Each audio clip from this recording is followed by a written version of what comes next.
फितूर, मैं आजाद परिंदा नी मैं उड़ जाना बड़ी दूर। जय भीम, जय भारत, जय संविधान। आजाद इंस्टीट्यूट में आपका हार्दिक अभिनंदन। डियर स्टूडेंट्स, पिछली क्लास में हमने अध्ययन किया था मेवाड़ राज्य का इतिहास, और मेवाड़ राज्य के इतिहास में हमने गुहादित्य से लेकर के बप्पा रावल तक वंशावली को बताया था। डियर स्टूडेंट्स, इस क्लास में हम शुरुआत करेंगे बप्पा रावल से, क्योंकि हमने पिछली क्लास में बप्पा रावल तक पहुंच चुके थे और बप्पा रावल के बारे में आज हम विस्तृत जानकारी प्राप्त करेंगे। तो अब स्टार्ट करते हैं आगे। अपना टॉपिक है मेवाड़ राज्य का इतिहास, और मेवाड़ राज्य के इतिहास में हम डिस्कस करेंगे बप्पा रावल के बारे में। बप्पा रावल की अगर बात करें तो बप्पा रावल का शासनकाल था 734 ईस्वी से लेकर के 753 ईस्वी तक। कब से कब तक? 734 ईस्वी से लेकर के 753 ईस्वी तक। सबसे पहले हम क्या डिस्कस करते हैं कि बप्पा रावल का जन्म कब हुआ। बप्पा रावल का जन्म हुआ 713 ईस्वी में, और 713 ईस्वी में कहाँ पे हुआ? ईडर, गुजरात में। कहाँ हुआ?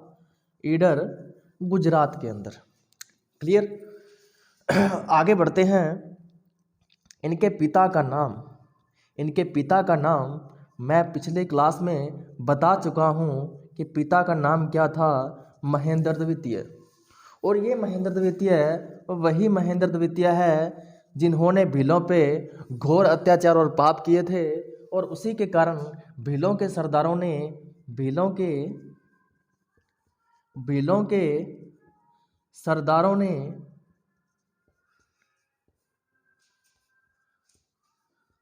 हत्या कर दी, या भीलों के सरदारों के द्वारा हत्या की गई। किसकी? महेंद्र द्वितीय की।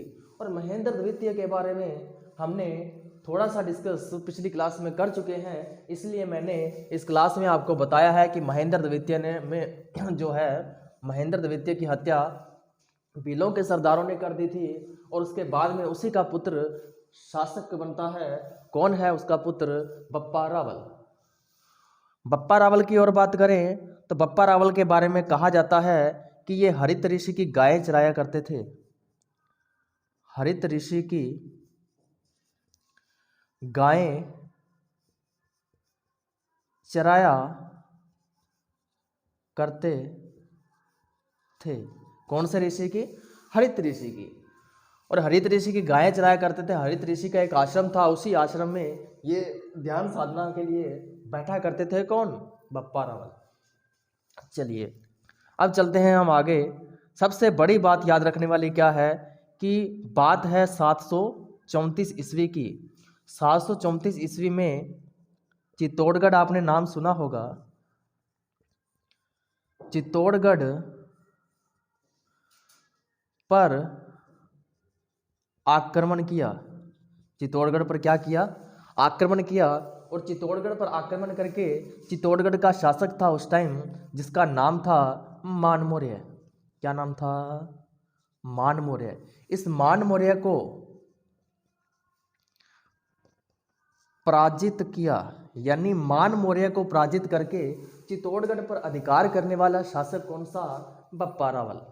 यहाँ तक क्लियर हुई क्या? बप्पा रावल ने क्या किया कि 734 ईस्वी में चित्तौड़गढ़ पर आक्रमण किया और मान मौर्य को पराजित करके उस चित्तौड़गढ़ पर क्या कर लिया? अधिकार कर लिया। और ये चित्तौड़गढ़, आपको पता है कि चित्तौड़गढ़ दुर्ग का निर्माण किसने करवाया था? चित्रांगद मौर्य ने। चलिए चलते हैं हम आगे। एक चीज़ याद रखना कि चित्तौड़गढ़ पर सिर्फ अधिकार किया था, न कि राजधानी बनाई थी। राजधानी बनाने वाले तो रावल जेत्र सिंह थे, जिनको 5 आंख वाला शासक बोला जाता है। चित्तौड़गढ़ जो है, चित्तौड़गढ़ पर अधिकार करके इन्होंने क्या किया? चित्तौड़गढ़ पर अधिकार करके चित्तौड़गढ़ को एक सुरक्षित जगह पर, सुरक्षित स्थान बनाया। और उसी चित्तौड़गढ़ पर आगे हम जब बढ़ेंगे तब हम देखेंगे कि चित्तौड़गढ़ ही एक मुख्य केंद्र रहता है। जो सभी के सभी जो साका हुए थे मेवाड़ के अंदर, वो कहाँ पे हुए थे? चित्तौड़गढ़ में हुए थे। अब चलते हैं हम आगे, बात करते हैं किसकी बात करते हैं कि इन्होंने जो राजधानी किसको बनाई थी। अगर चित्तौड़गढ़ को राजधानी नहीं बनाई तो बप्पा रावल ने राजधानी किसको बनाई थी? राजधानी बनाई थी नागदा को। राजधानी नागदा को बनाया। राजधानी नागदा को बनाया। नागदा राजधानी बनाई। इससे पहले अगर राजधानी की बात करें तो हमने पिछली क्लास में हमने क्या अध्ययन किया कि सूर्य से लेकर के विजयभूप तक इन सब की राजधानी जो रही थी वो कौन सी रही थी? अयोध्या रही थी। विजयभूप के बाद में शिलादित्य ने वल्लभी नगर को राजधानी बनाया और वल्लभी नगर के बाद में गुहादित्य ने वीरनगर को राजधानी बनाया और गुहादित्य के बाद में बप्पा रावल ने नागदा को राजधानी बनाया। यहाँ तक क्लियर? अब बढ़ते हैं हम आगे। अच्छा, अब हम चलते हैं आगे कि वास्तविक नाम हमें क्या मिलता है? किसका वास्तविक नाम? बप्पा रावल का। बप्पा रावल का हमें वास्तविक नाम मिलता है कौन सा भोज? काल भोज। वास्तविक नाम की अगर बात करें तो बप्पा रावल का वास्तविक नाम क्या मिलता है? काल भोज मिलता है। बप्पा रावल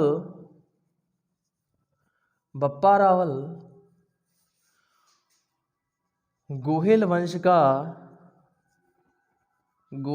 का वास्तविक संस्थापक थे। बप्पा रावल गोहिल वंश के क्या थे? वास्तविक संस्थापक। लेकिन आपको अगर मूल संस्थापक, आदि संस्थापक या गोहिल वंश की नींव किसने रखी तो उनका नाम अगर आपसे पूछे तो उनका नाम क्या है? गुहादित्य। लेकिन अगर आपसे ये पूछे कि गोहिल वंश का वास्तविक संस्थापक कौन था, वो कौन था? बप्पा रावल था। विवाह की अगर बात करें तो बप्पा रावल ने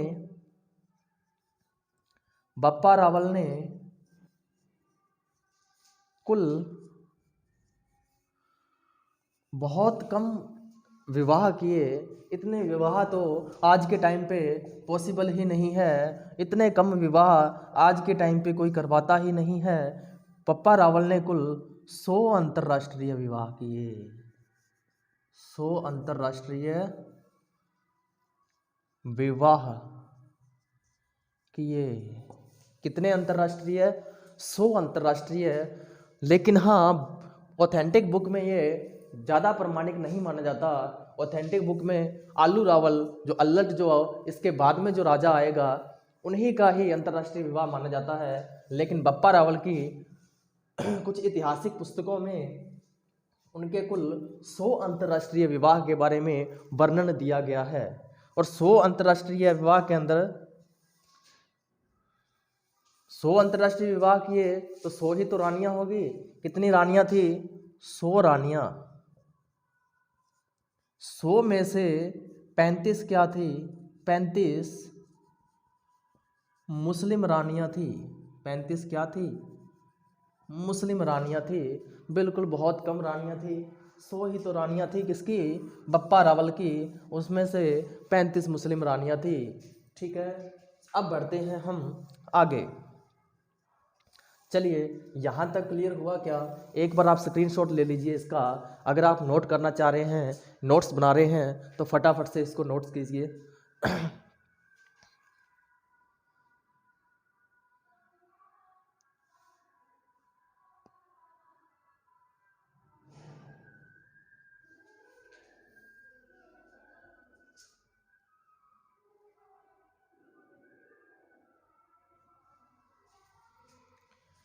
चलिए,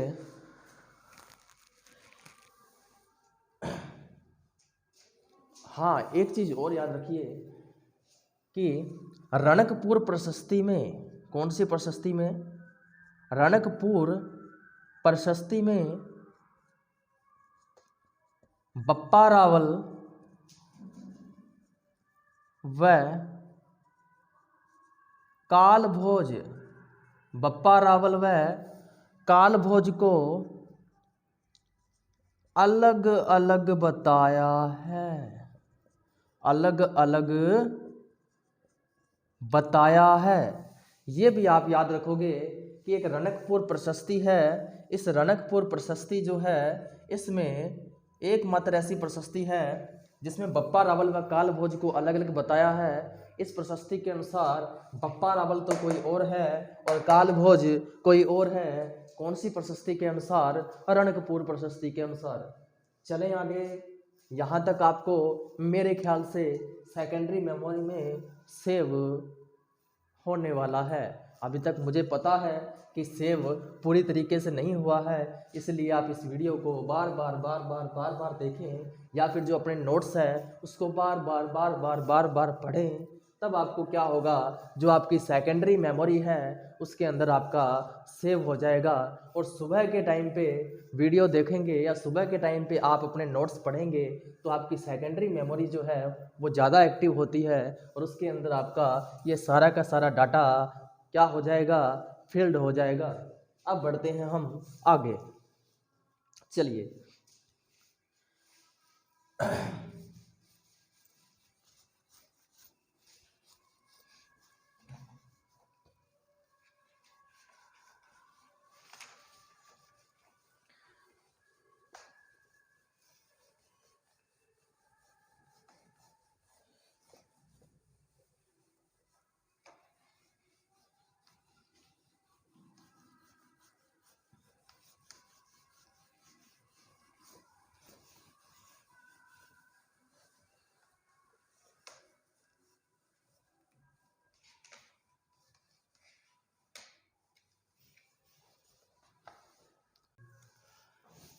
नोट लगा के एक चीज़ और नोट कीजिए कि कुंभलगढ़ प्रशस्ति में, कौन सी प्रशस्ति में?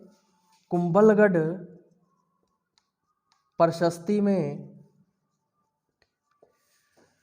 बप्पा रावल को, कौन से रावल को? बप्पा रावल को क्या बताया गया है? विप्रवंशीय बताया गया है। क्या बताया गया है? विप्रवंशीय बताया गया है। तो ये है यूनिक चीज़ें जो मैं आपको नोट करवा के लिखूंगा, ये मोस्ट इंपॉर्टेंट होंगे। क्यों? क्योंकि सभी स्टूडेंट क्या करते हैं, बप्पा रावल को रट लेते हैं, लेकिन जो यूनिक चीज़ें हैं उनको वो क्या करते हैं, उनको स्किप कर देते हैं, लेकिन वही स्किप एग्जाम में भारी पड़ जाता है। तो देखिए, मैंने लिखवाया कि रणकपुर प्रशस्ति में तो क्या था कि कालभोज और बप्पा रावल को अलग अलग बताया है। लेकिन अगर हम बात करें कुंभलगढ़ प्रशस्ति में, तो कुंभलगढ़ प्रशस्ति में बप्पा रावल को विप्रवंशीय बताया है। तो ये चीज़ क्लियर हुई क्या? अब आगे बढ़ते हैं सैन्य अभियान के अंदर कि कौन कौन से युद्ध लड़े किसने, हमारे बप्पा रावल ने। तो बप्पा रावल की अगर बात करें, बप्पा रावल की अगर हम बात करें तो बप्पा रावल का शासनकाल था 734 से 753 ईस्वी तक। सैन्य अभियान में बात करें तो 734 में तो गद्दी पर बैठा था कौन? बप्पा रावल। और एक साल बाद में यानी 735 ईस्वी में एक शासक था हजात। उस हजात को क्या किया? पराजित किया। क्या किया? पराजित किया। और ये हजात कहाँ का शासक था? इराक का शासक था। कहाँ का शासक? इराक का शासक था। और इस इराक के शासक को पराजित करने वाला कौन? बप्पा रावल। यानी 734 ईस्वी में इसमें गद्दी पे बैठा और एक साल बाद में इराक के शासक हजात को क्या किया? पराजित किया। उसके बाद में 738 ईस्वी में 738 ईस्वी में एक शासक था जिसका नाम था जुनैद। जुनैद को क्या किया? पराजित किया। जुनैद को क्या किया? पराजित किया। और ये जुनैद क्या था? अरबी आक्रांता था। अरबी आक्रांता था। अरबी आक्रांताओं के छक्के छुड़ाने वाला शासक कौन?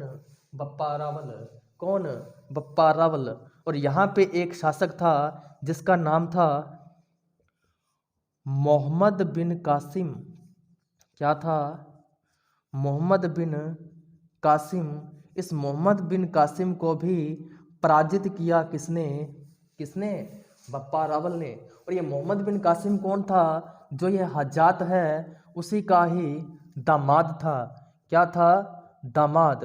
और हज्जात का ही क्या था? भतीजा। हज्जात का ही क्या था? भतीजा। आप बोल रहे हो सर हैं दामाद और हज्जात का भतीजा, ये दोनों एक कैसे हुए? तो एक कैसे हुए भी?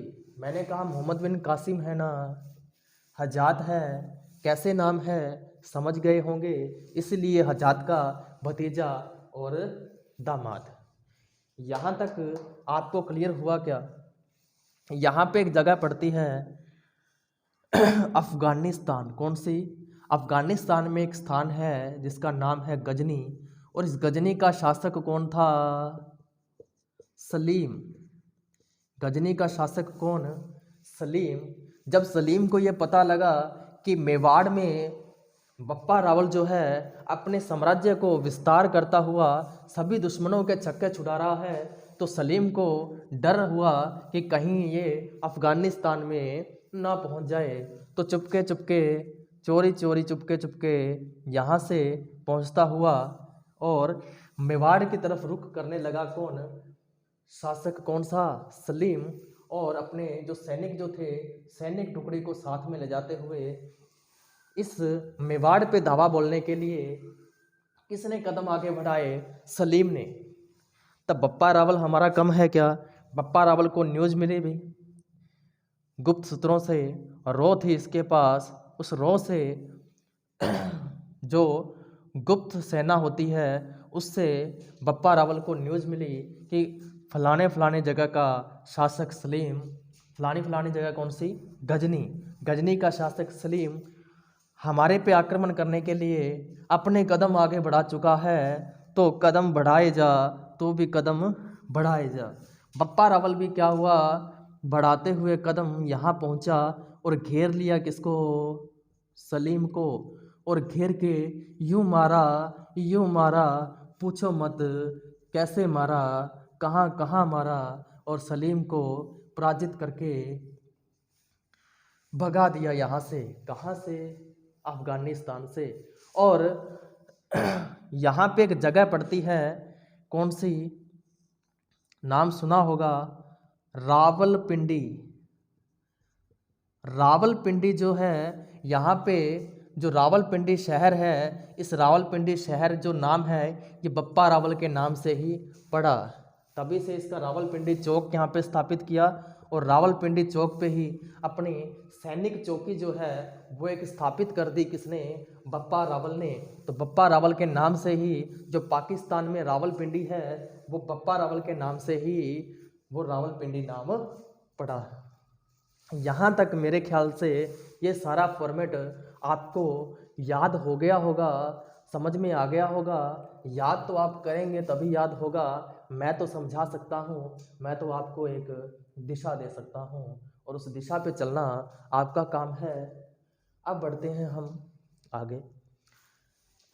इसमें लिखवाएं क्या? लिख लो। ऐसे तो तुम्हें एक बार तो समझ में आ जाएगा, लेकिन फिर सोचोगे सर कहाँ कहाँ गया हजात और कहाँ आया सलीम और मोहम्मद बिन कासिम कहाँ गया? सर मुझे तो कुछ समझ में नहीं आ रहा। आएगा समझ में, जब लिखवाऊंगा तो समझ में आएगा। सबसे पहले क्या लिखोगे कि 735 ईस्वी में हजात को पराजित किया। लिख लीजिए पूरी लाइन कि 735 ईस्वी में बप्पा रावल ने इराक के शासक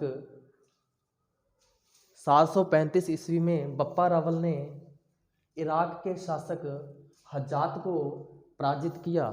इराक के शासक हज्जात को पराजित किया। लिख लिया क्या?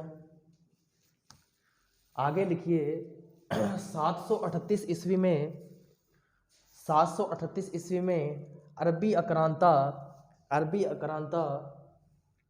जुनैद को पराजित किया। 738 ईस्वी में अरबी आक्रांता जुनैद को पराजित किया। लिख लिया क्या? आगे लिखिए सिंध शासक कौन सा शासक? सिंध शासक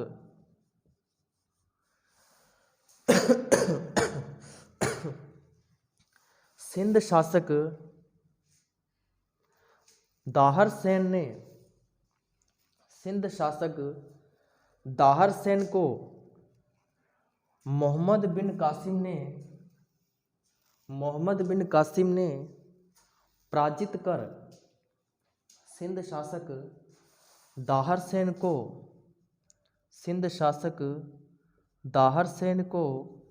मोहम्मद बिन कासिम ने पराजित कर सिंध शासक दाहर सेन को मोहम्मद बिन कासिम ने पराजित कर राजपुताना की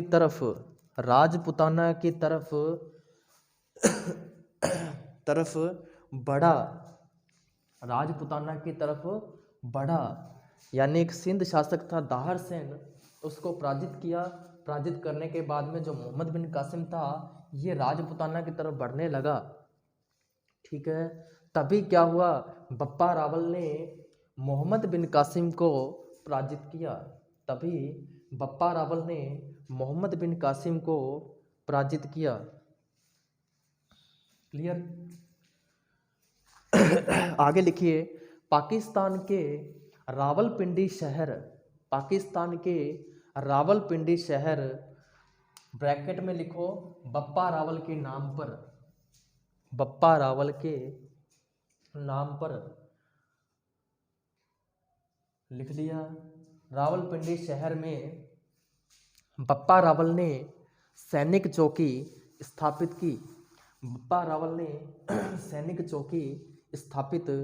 की। लिख लिया। और क्या बच गया? हाँ, बप्पा रावल ने गजनी ब्रैकेट में अफगानिस्तान, बप्पा रावल ने गजनी अफगानिस्तान के शासक सलीम को पराजित किया। बप्पा रावल ने गजनी के शासक सलीम को पराजित किया। आगे लिखिए, समकालीन की बात करें तो बप्पा रावल के समकालीन प्रतिहार शासक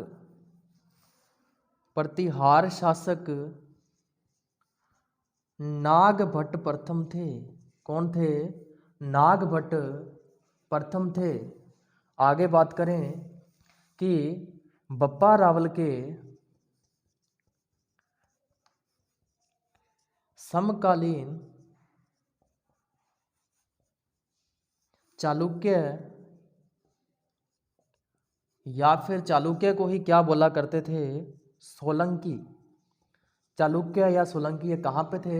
गुजरात में थे। गुजरात में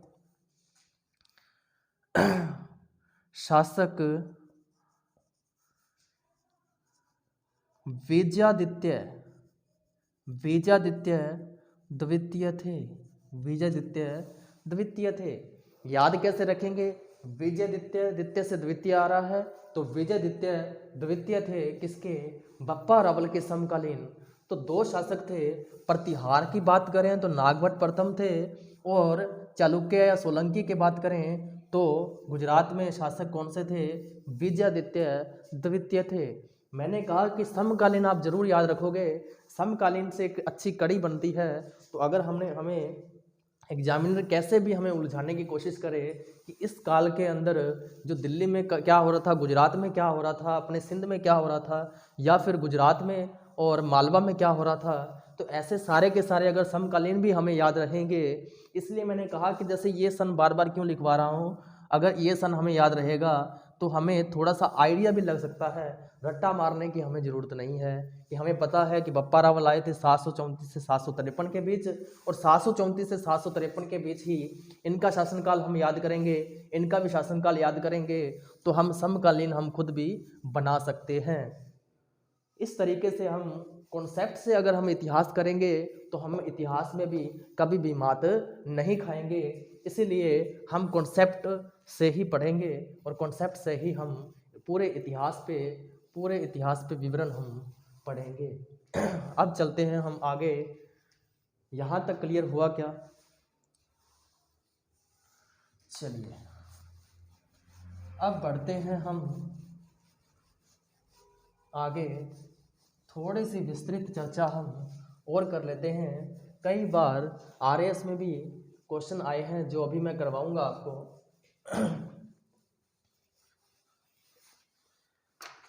चलिए बात करते हैं किसकी? बप्पा रावल की। शासन कब से कब तक? 734 से 753 तक। अब देखिए सबसे पहले तो क्या हुआ कि बप्पा रावल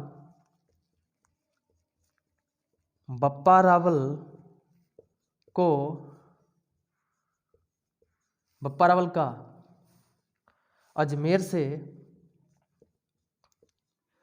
115 ग्रेन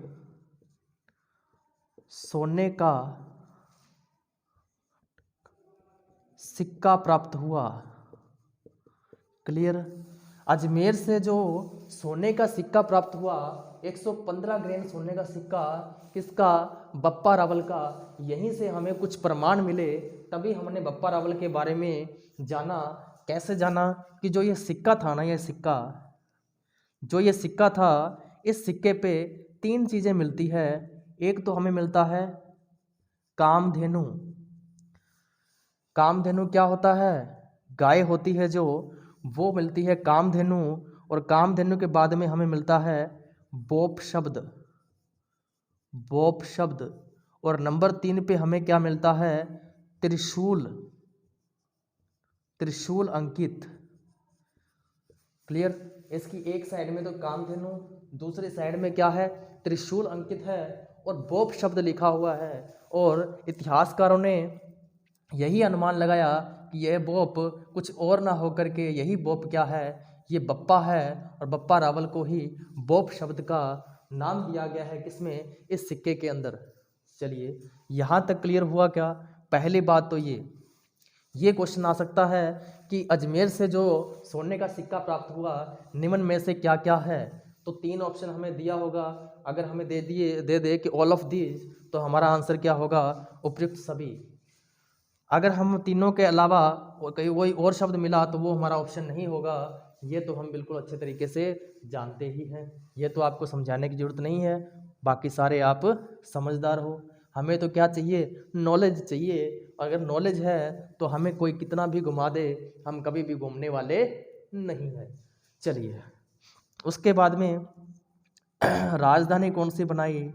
मैं आपको बता चुका हूँ कि राजधानी किसको बनाया? नागदा को बनाया। राजधानी किसको बनाया? नागदा को बनाया। आप पूछोगे सर नागदा तो बता रहे हो, ये है कहाँ पे? तो ये उदयपुर में है बेटा। कहाँ पे है? उदयपुर में। चलिए उसके बाद में क्या करवाया कि इन्होंने एकलिंग नाथ जी का मंदिर का निर्माण करवाया। एकलिंग नाथ जी के मंदिर का निर्माण करवाया। एकलिंग नाथ जी के मंदिर का निर्माण किसने करवाया? बप्पा रावल ने। मैंने जब ये स्टार्ट किया था तब गुहिल वंश की जो मैंने उत्पत्ति बताई थी और गुहिल वंश के बारे में जब बताया था तब मैंने आपको बताया था कि इनके कुल देवता कौन थे? एकलिंग नाथ जी। किनके? गुहिल वंश के। और इस एकलिंग नाथ जी के मंदिर का निर्माण करने वाला शासक कौन? बप्पा रावल। कौन? बप्पा रावल। और एकलिंग नाथ जी का मंदिर कहाँ पे? कैलाशपुरी में। और ये कैलाशपुरी कहाँ पे? उदयपुर में। यहाँ तक क्लियर हुआ क्या? ये निर्माण किसने करवाया? बप्पा रावल ने करवाया है। और इसी एकलिंग नाथ जी के मंदिर के पास में हरित ऋषि का आश्रम भी है। हरित ऋषि का आश्रम भी है। अगर आप ये सोच रहे हो कि सर जो भी बताते हैं इतिहास में वो सब क्या होता है? एक तथ्यात्मक या जातक कथाएं होती है, होती तो है, लेकिन अनुमान लगाने वाला तो इस तरीके से ही अनुमान लगाता है कि एकलिंगनाथ जी के मंदिर का निर्माण है और एकलिंगनाथ जी के मंदिर के पास हरित ऋषि का आश्रम है, इससे कुछ ना कुछ कनेक्टिविटी है। और ये कनेक्टिविटी कैसे है, कुछ ना कुछ तो यहाँ पे इससे रिलेटेड है हरित ऋषि के। और जब ये इतिहासकार और कुछ प्रमाणिक चीज़ें निकालते हैं और इतिहास पढ़ते हैं या और कुछ अपने जो क्या बोलते हैं उसको कि जो खोजकर्ता जो होते हैं या खननकर्ता जो होते हैं वो कुछ और चीज़ें खोदते हैं, तो खोदने के बाद में हमें कुछ ना कुछ प्रमाणिक चीज़ें, मूर्तियां वगैरह जो भी कुछ हमें मिलता है, उसी से अंदाज़ा लगा करके एकलिंगनाथ जी के मंदिर, जैसे मान लो हरित ऋषि का आश्रम है, उसमें से कुछ देखी, गुफाएं देखी, उसमें कुछ नाम देखा, तो उसी के हिसाब से ही ये चीज़ें अनुमान लगा के हमें इतिहास के रूप में बताई जाती है। और हम इतिहास इस रूप में पढ़ते हैं ताकि हमें अच्छे से याद हो जाए। हमारे गाँव तो कुछ भी हो भले ही, लेकिन हमें इतिहास में क्या है, जो क्वेश्चन आए एग्जाम में, हमारे से क्वेश्चन कोई छूटे ना, हम सारा का सारा एग्जाम में जो भी हमसे पूछ ले वो सारा का सारा हम बता दें। तो अलग अलग चीज़ें हैं हमारे लिए, सिर्फ हमने पढ़ना है, याद करना है, एग्ज़ाम पास करना है, बाकी जो हो देखी जाएगी। अब देखो हरित ऋषि का आश्रम यहाँ तक क्लियर। अब उसके बाद में हम बात करते हैं कि यहाँ पे एक मंदिर और है जिसका नाम है सास बहू का मंदिर। सास बहू का मंदिर का निर्माण करवाया, सास बहू के मंदिर का निर्माण करवाया। और ये भी कहाँ है, नागदा में। और नागदा कहाँ है बेटा, उदयपुर में। कहाँ है, उदयपुर में। एक यहाँ पे एक और मंदिर है, आदि वराह का मंदिर। आदि वराह का, वराह मतलब विष्णु का मंदिर है। आदि वराह का मंदिर भी यहीं पे स्थित है। कहाँ पे, कैलाशपुरी। कैलाशपुरी उदयपुर में। तो आदि वराह मंदिर का निर्माण, आदि वराह मंदिर का निर्माण भी किसने करवाया, बप्पा रावल ने। एक बार दोबारा से बता देता हूँ, बप्पा रावल के बारे में जानकारी प्राप्त करते हैं। सबसे पहले बप्पा रावल ने, अजमेर से क्या हुआ, 115 ग्राम 115 ग्रेन सोने का सिक्का प्राप्त हुआ। कहाँ से, अजमेर से। राजधानी कौन सी बनाई, नागदा बनाई बप्पा रावल ने, जो पहले मैं बता चुका हूँ। एकलिंगनाथ जी के मंदिर का निर्माण किसने करवाया, बप्पा रावल ने। और एकलिंगनाथ जी का मंदिर कहाँ है, कैलाशपुरी उदयपुर में।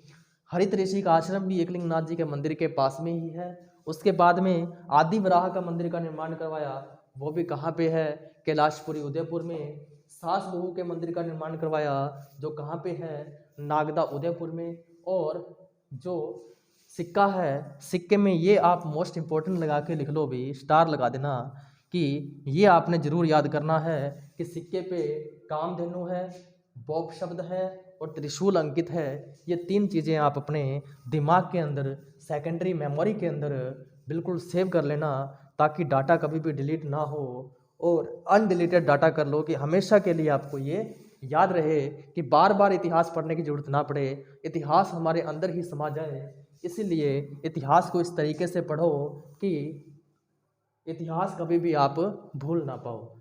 चलिए, यहाँ तक क्लियर हुआ क्या? पढ़ें आगे क्या? चलिए,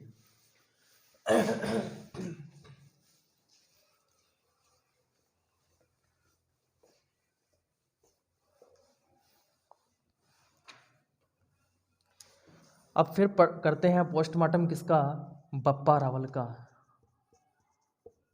तो बताइए शासनकाल कहाँ से कहाँ तक, 734 से कहाँ तक, बिल्कुल सही 753 तक। क्लियर। अब बढ़ते हैं हम आगे कि जीएच ओझा जी क्या कहते हैं।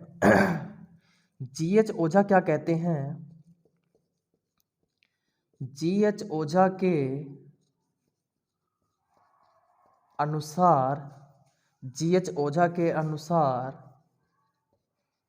मेवाड़ में सर्वप्रथम, मेवाड़ में सर्वप्रथम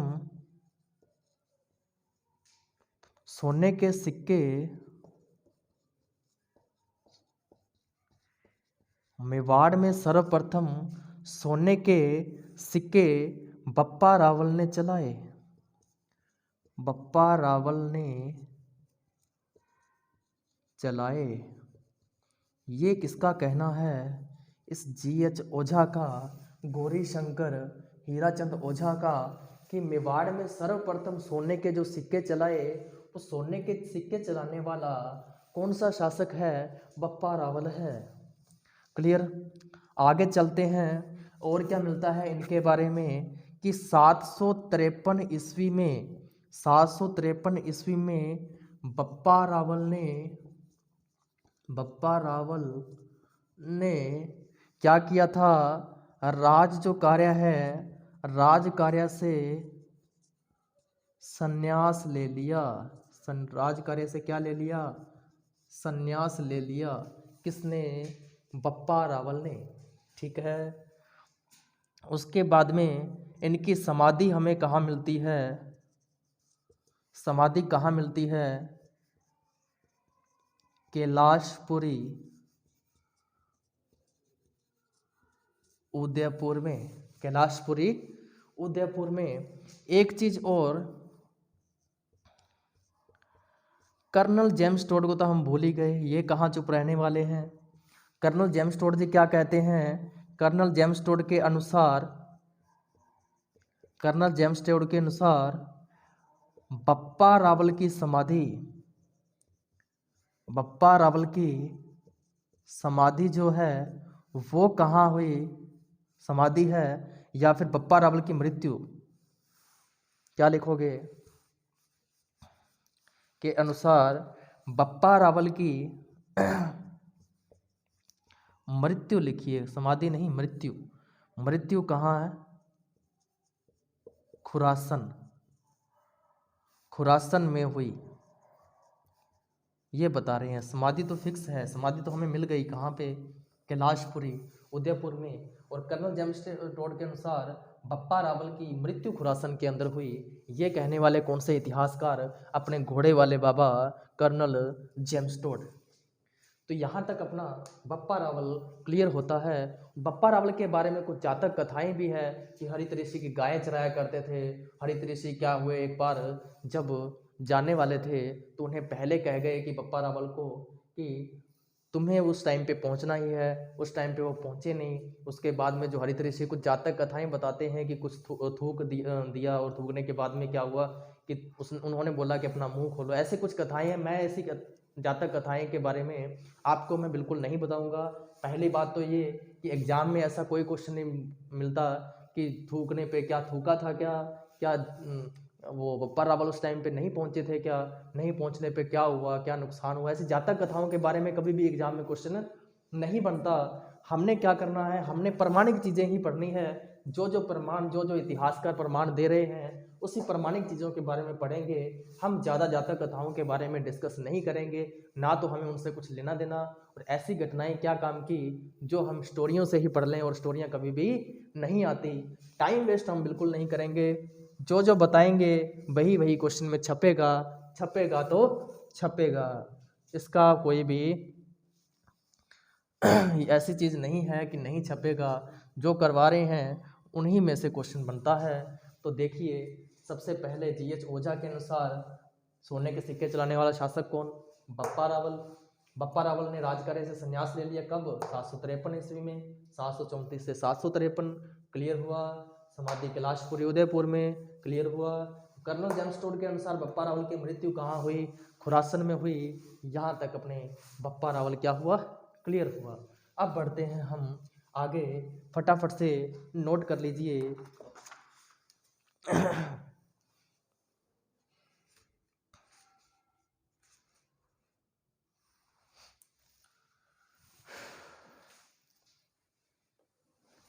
चलें आगे क्या?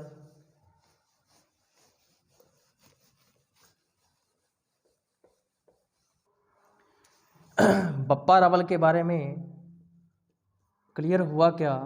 बप्पा रावल शासनकाल 734 से 753 तक। और बप्पा रावल के बाद में आप पूछोगे सर कौन आया?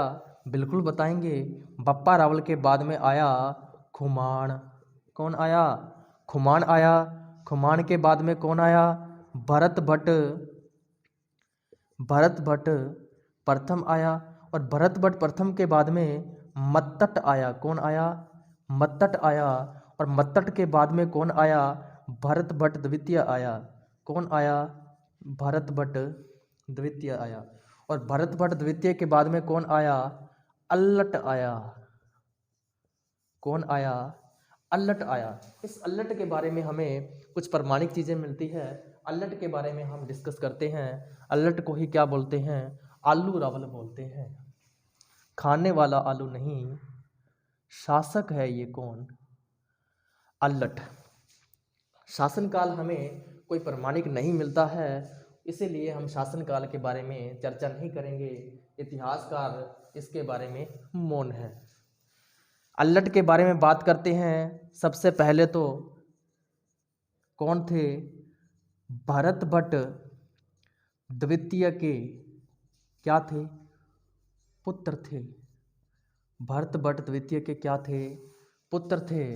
उसके बाद में आगे चर्चा हमें क्या मिलती है कि इन्हें उपाधि थी। उपाधि क्या मिली हुई थी?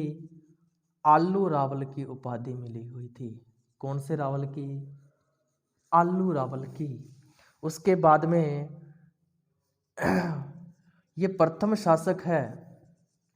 क्या है? प्रथम शासक है जिन्होंने नौकरशाही का गठन किया। नौकरशाही का गठन किया। बिल्कुल बताते हैं कि नौकरशाही क्या होती है।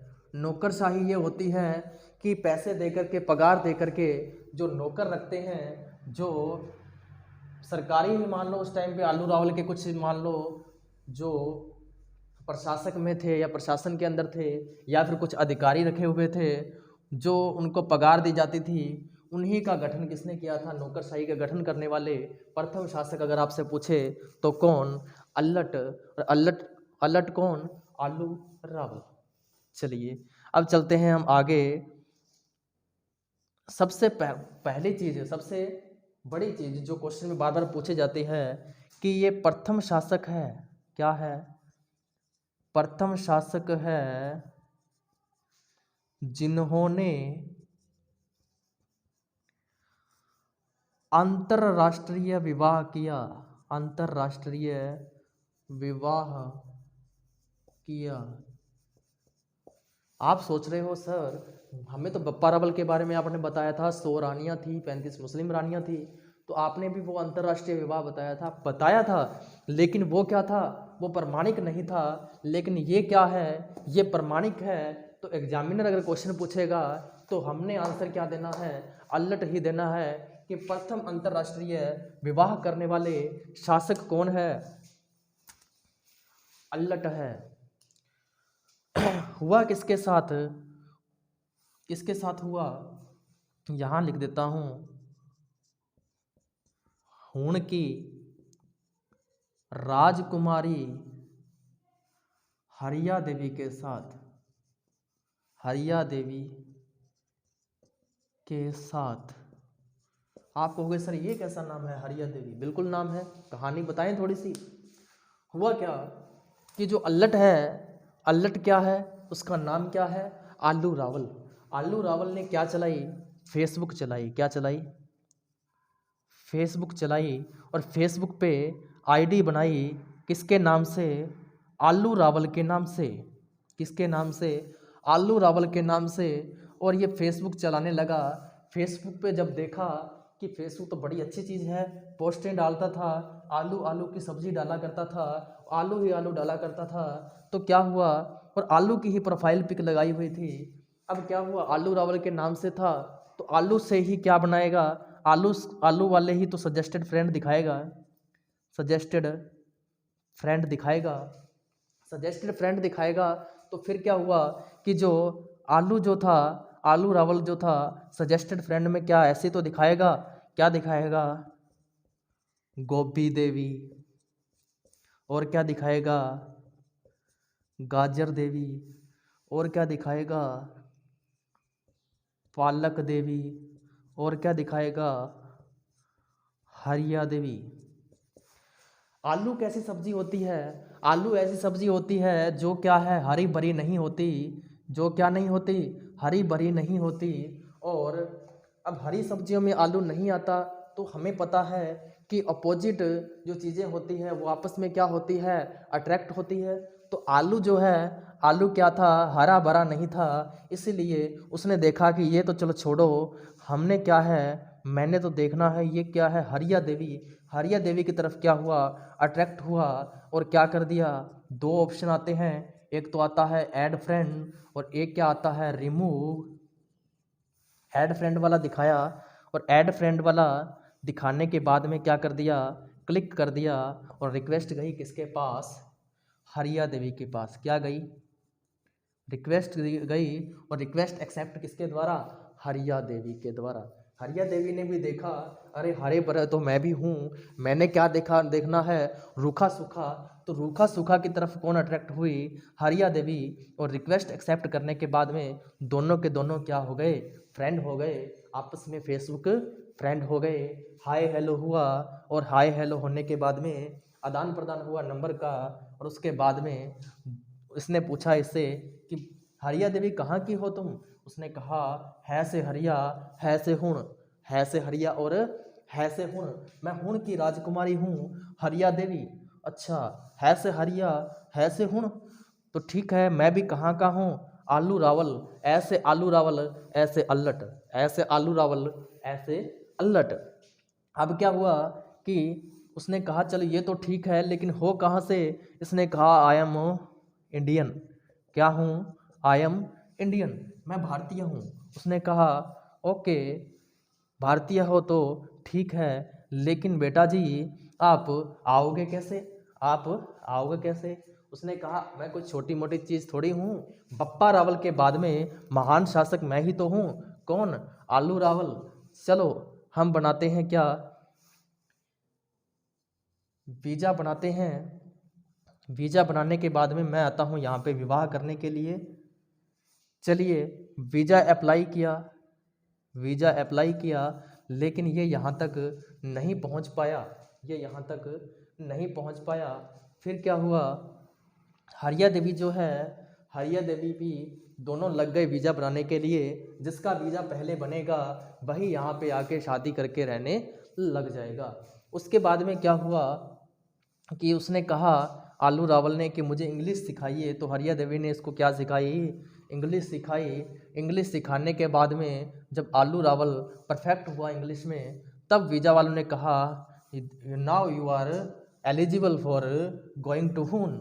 ओके, तो आलू रावल एलिजिबल होने के बाद में वीज़ा बनाया और हरिया देवी से विवाह करके इसको कहाँ पे लेके आया, अपने भारत में लेके आया। और हरिया देवी से शादी करके आलू रावल ने एक इतिहास में अपना नाम कमाया कि पहला अंतर्राष्ट्रीय विवाह आलू रावल का किसके साथ, हरिया देवी के साथ, जो हुण की राजकुमारी थी। हुण की क्या थी, राजकुमारी थी। इस तरह से आलू रावल ही प्रथम शासक है जिन्होंने अंतर्राष्ट्रीय क्या किया, विवाह किया। यहाँ तक आपका मेरे ख्याल से क्लियर हो गया होगा। चलें आगे, चलिए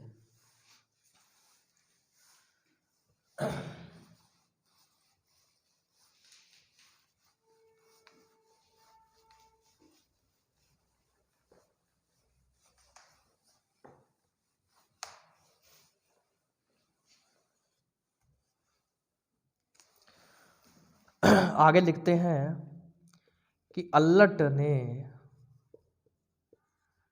अपनी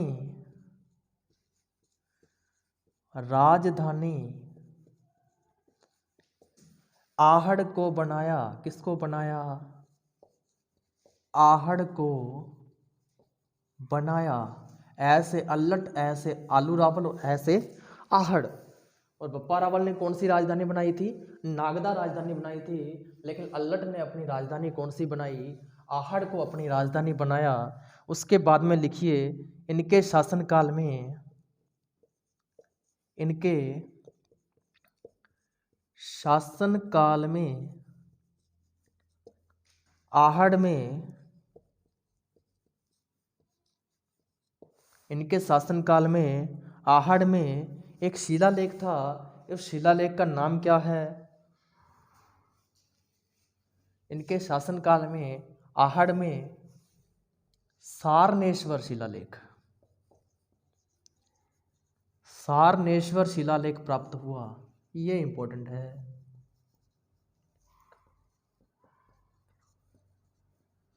यानी सारनेश्वर शिलालेख में किसका वर्णन मिलता है हमें? आहड़, आहड़ में मिला ये। और अल्लट का जो है, इनका हमें जानकारी हमें प्राप्त होती है। और सबसे बड़ी बात कि थोड़े से निर्माण कार्य में देख लेते हैं कि एक मंदिर मिलता है हमें। क्या मिलता है? एक मंदिर मिलता है। एक क्या मिलता है? मंदिर मिलता है। और जो ये मंदिर है, ये मंदिर कौन सा है? इस मंदिर का नाम है जगत अंबिका मंदिर। कौन सा मंदिर? जगत अंबिका मंदिर। और इस जगत अंबिका जो मंदिर है, ये कहाँ पे है? उदयपुर में। और निर्माण किसने करवाया? निर्माण करवाने वाले कौन? आलू रावल, आलू रावल या फिर अल्लट ने। यानी जगत अंबिका के मंदिर का निर्माण करवाने वाले शासक कौन? आलू रावल। उसके बाद में देखिए, इसी को हम क्या बोलते हैं? मेवाड़ का खजुराहो। क्या बोलते हैं?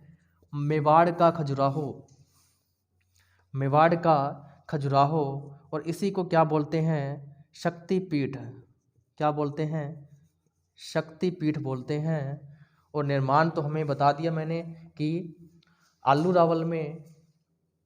अब नोट लगा के लिखो इसको। अगर आपने नोट कर लिया, उसके बाद में मैं लिखवाता हूँ थोड़ा सा आगे, फटाफट से इसको नोट कर लीजिए।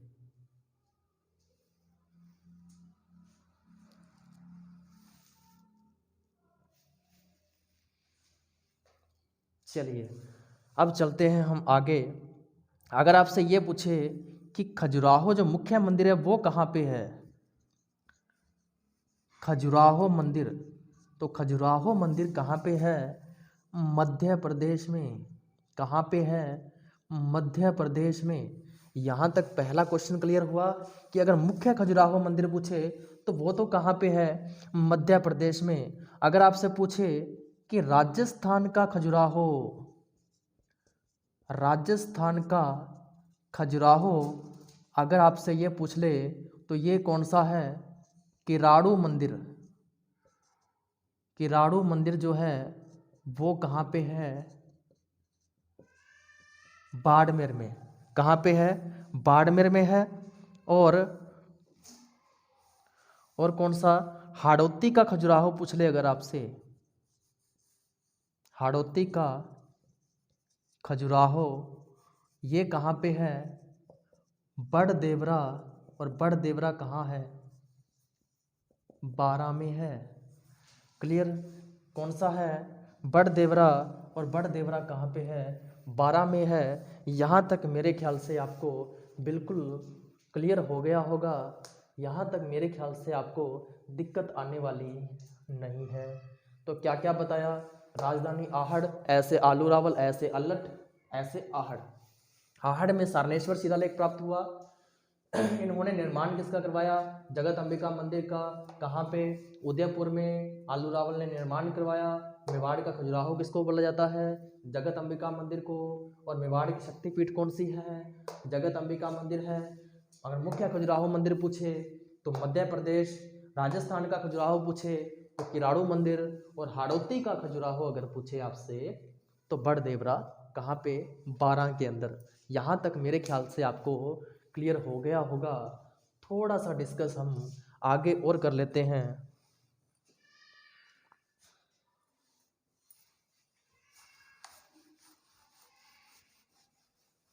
चलिए अब बढ़ते हैं हम आगे।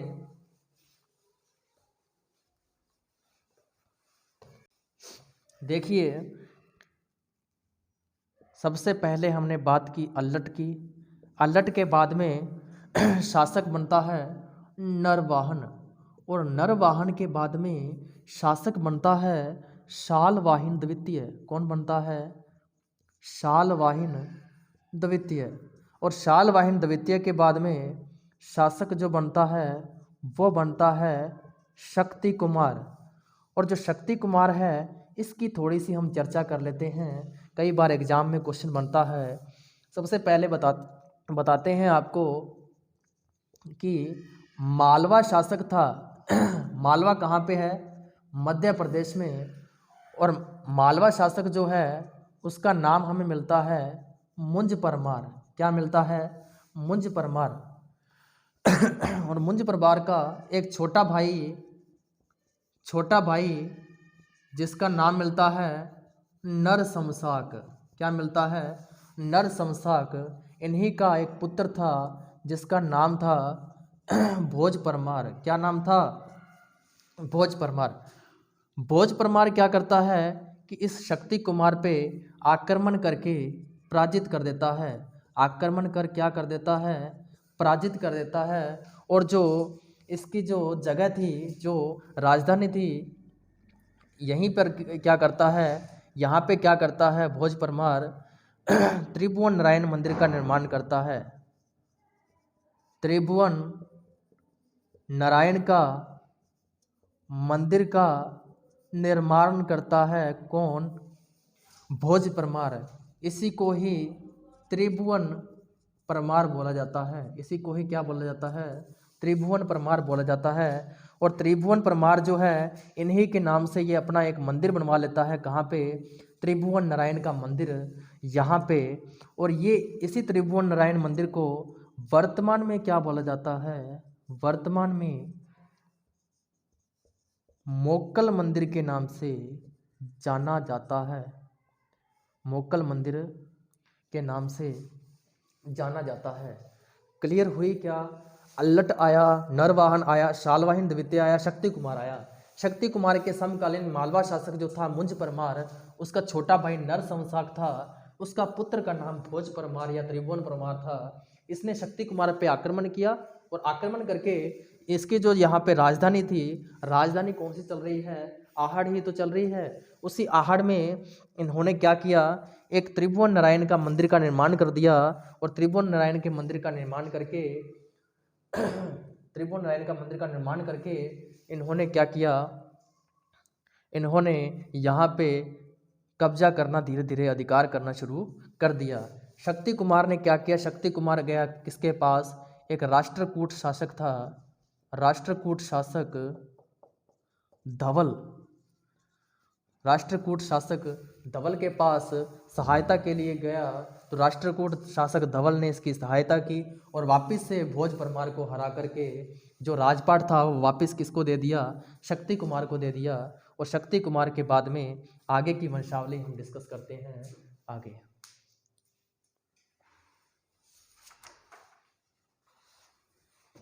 चलिए अब बढ़ते हैं हम आगे।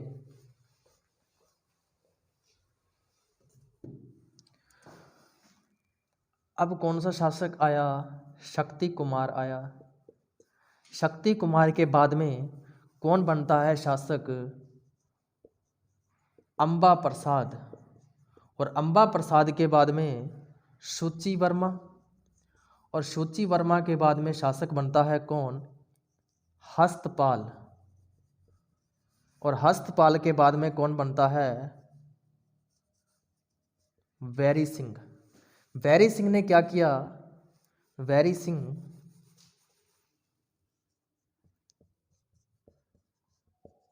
सिंह ने क्या किया? जो आहड़ नगर है, आहड़ नगर के परकोटे का निर्माण करवाया। क्या करवाया? आहड़ नगर के परकोटे का निर्माण किसने करवाया? वैरी सिंह ने। और वैरी सिंह के बाद में आगे आता है अपना एक शासक रण सिंह। और इस रण सिंह के बाद में ये जो गुहिल शाखा है ये दो भागों में विभक्त हो जाती है। उसकी चर्चा करेंगे हम आगे वाली क्लास में। यहाँ तक मेरे ख्याल से आपको कोई भी परेशानी, कोई भी दिक्कत नहीं आई होगी। इसी के साथ में हम पढ़ते हैं और हम करते हैं डिस्कस आगे नेक्स्ट क्लास में। जुड़े रहिए आज़ाद इंस्टीट्यूट के साथ। और मेरी यही आपसे दुआ रहेगी कि आप सारे के सारे कंपटीशन एग्ज़ाम में, सभी कंपटीशन एग्ज़ाम में अच्छे मार्क्स लाकर हमारा और आपका और अपने परिवार का नाम रोशन करें। धन्यवाद। जय हिंद, जय भीम, जय भारत, जय संविधान।